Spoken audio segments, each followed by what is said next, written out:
Thank you. Thank you for the introduction. In this talk, I would like to share with you some insights on how machine learning problems, when we are optimizing our models, look from the geometrical perspective.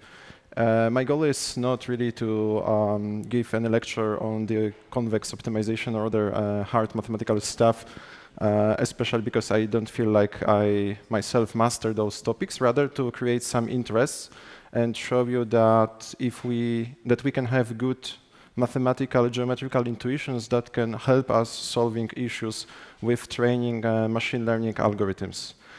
And behind that talk, there is a real story that happened to me and my colleagues when we were participating in a local hackathon. What happened was we were asked by business to build a certain model, and the metric which had to be used was sort of not standard. So because of that metric required by business, we actually failed to train all algorithms we could think of, at least given that restricted time. And what I'm going to show you is like a case study on that isolated issue, basically why we failed and what we can do about that, what we can do when our problems are not that typical. Let me start with a data set which illustrates the issue we have. Imagine that we are asked to predict a data which looks like a rising trend, plus minus some noise. And while the so-called RMSE, that's the metric which basically takes the absolute deviation from the predicted and the actual values and averages their squares. So that metric would tell you that I'm good plus minus 10 on average on all my points. But imagine that you give me a different metric, which makes more sense in case of revenue, which says predict with the relative error, say 10%. So not plus minus $100, but rather plus minus 10% of the actual value. How do those two approaches differ? That can be illustrated here. In the red line, I'm fitting the standard least square approximation, which basically solves the problem of where that error is supposed to be more or less constant of same magnitude. So the red line gives me predictions when my error is more or less on the same scale, no matter where I am. If we would like to do another metric, which asks for the relative error, then turns out that while we are good on the high revenues that are, say, $1,000, we are very bad on those lower ones. So what happens is that we need to adjust our predictions for smaller values. And in that sense, the problem is weighted. We cannot consider all our samples or our points equally seriously. The loss, the actual error, should depend not only on my deviation from the actual target, but on the weight. And that weight is the higher my revenue, the smaller weight. So I'm fine with losing, say, 100K for very high revenues in the absolute terms, but I'm not fine in losing that much for small revenues because I want the relative error. So what happens is that those two approaches are different, and if we are asked to do that prediction with good relative error, that task is different. It requires different approach. And to illustrate how that approach looks like from the mathematical fancy perspective, we can think of illustrating our loss function as a surface. That surface shows us for every configuration of parameters what our loss is. Here I'm fitting a line, a straight line, which has two parameters, slope and an intercept. And depending on those two parameters, I get different losses. And my surface looks like that. What we can notice here is that what can happen And that's the first issue, that the problems, they are on a different scales. So one parameter can run from 0 to 1, another parameter can run from 0 to 100, and that's going to be the issue for the optimization. We could and we should normalize the data, as always in machine learning.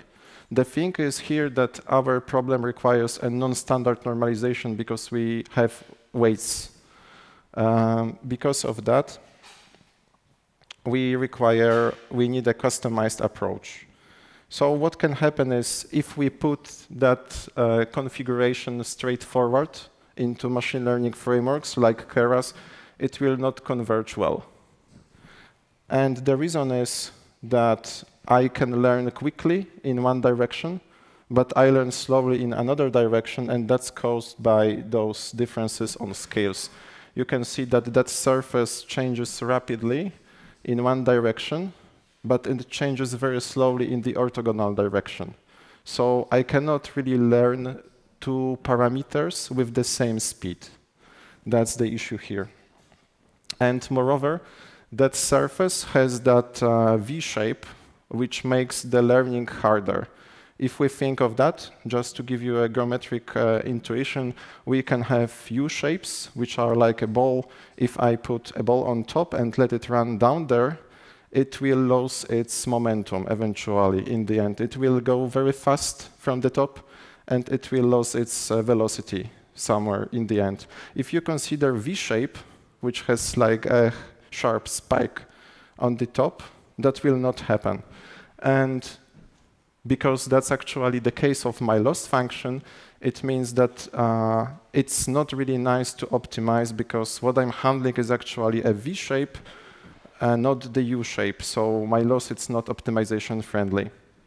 What does it mean to me? That means that I need to care about speed of my learning, which means that I need to adjust it over time. So that's one thing I need to be particularly careful about. Then, once we recognize those fundamental difficulties, which is those geometric insights from our loss function, we can scale our problem accordingly. That means that the speed in which I learn two directions, my two parameters, should be similar. And I can figure out the right way of normalizing the data by working with the formulas, basically. That depends on my loss function. If I go straight with suggestions on how to train neural network, for example, they use a more standard loss function, and those rule of thumbs doesn't apply to my setting. So in my setting, I just look at the loss function, I figure it out the right way of scaling, and hopefully it will work. And to see how that geometric insights help us, we can look at the changed surface. So you see that right now we have a more symmetrical shape compared to what it looked like before. And because of that symmetrical shape, we can learn both parameters with same speed, pretty much. Because it's not the case that the surface shrinks in one direction faster than in the other direction. And that's only a two-dimensional examples, but in fact, many problems and many tricks to improve training algorithms basically boil down to somehow adjusting your surface so that it is more centered and looks more friendly, just like that on that picture. And by right now, once I scale properly, I converge. I use the Keras framework, which is a standard for doing deep learning. Here I just feed a linear model, but still I need Keras functionality to do optimization, to do gradient optimization. Eventually I reach the same solution I found by a brute force search. The only difference is that here I converge at all, and this time it's very, very, very fast. So to recap, the whole story was about to look at the issue, understand that my surface was not typical, understand its geometry, that basically I have different speeds on different directions, and to normalize it properly. The rule that is a good normalization formula. It's sort of non-standard, so not something I can easily Google out, because those problems in general, if we look for more mathematical literature on that, those V shapes, they are more hard to optimize, and that's a general case. What I would like to point out in the beginning is that I created that example. It was inspired by a real case, so this is pretty much how I debugged issues on the real problem. This is just an isolated this is just an isolated example. What I would like to point out is that this is not only good for like educating myself. Those methods that are derived from those geometrical insights, they find serious applications in neural network training, for example. Basically, if you can understand your surface and the curvature, you can control your training. You can make it faster, you can debug issues, and you can even tell how good your solution is. Just to give you a small example, imagine that this is a serious neural network that is supposed to solve a real-world problem, and I give you two variants that look equally good. One of them, two minimas that can happen for neural networks. Here I have only one. One of them is more flat. It looks like a very, very flat ball. The other one is very curved. Which one would you like to have?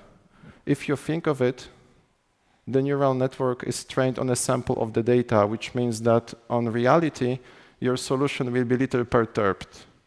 Now, if you consider the flat solution or the curved solution, with the curved solution, on a small step, you will easily go away, whereas the flat solution is more stable.